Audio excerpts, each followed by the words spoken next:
Channel. Telugu బుల్లితెర ప్రేక్షకులను విపరీతంగా ఎంటర్టైన్ చేస్తున్న world biggest reality show Bigg boss.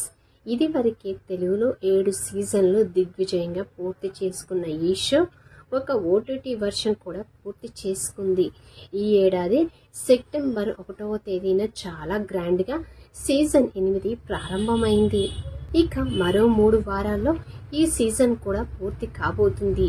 ఇకపోతే బిగ్ బాస్ 8 ప్రారంభించినప్పుడు మొత్తం 14 మంది కంటెస్టెంట్లు హౌస్లో అడుగుపెట్టారు. అందులో 4 కన్నడ బ్యాచ్ యష్మి, పృథ్వీ, ప్రేరణ, నిఖిల్. ఈ 4 ఎన్ని తప్పులు చేసినా ఇప్పటి వరకు తమ గ్యాంగ్ ని కాపాడుకుంటూ ఒక్కొక్కరిని బలి చేస్తూ అలా దాదాపు చాలా మందిని హౌస్ నుంచి పంపించేశారు.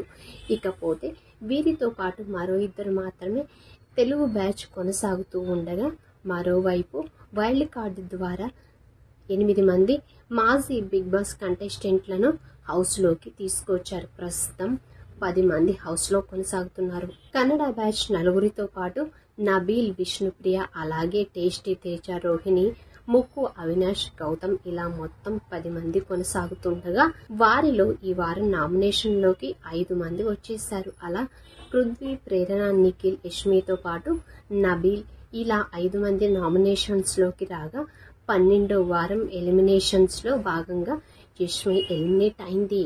ఇప్పటి వరకు స్ట్రాంగ్ కంటెస్టెంట్ అనిపించుకున్న ఆమె చివరిలో కంటెస్టెంట్స్ తో గొడవ పడడం ఆమె గ్రాఫ్ పై ప్రభావం పడింది. మొత్తానికి హౌస్ నుండి వెళ్లిపోయింది యష్మి.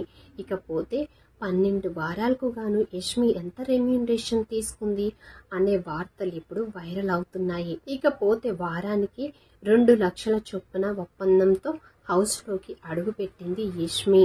అయితే ఇప్పటికి 12 వారాలకు గాను 24 లక్షలు లభించినట్లు సమాచారం.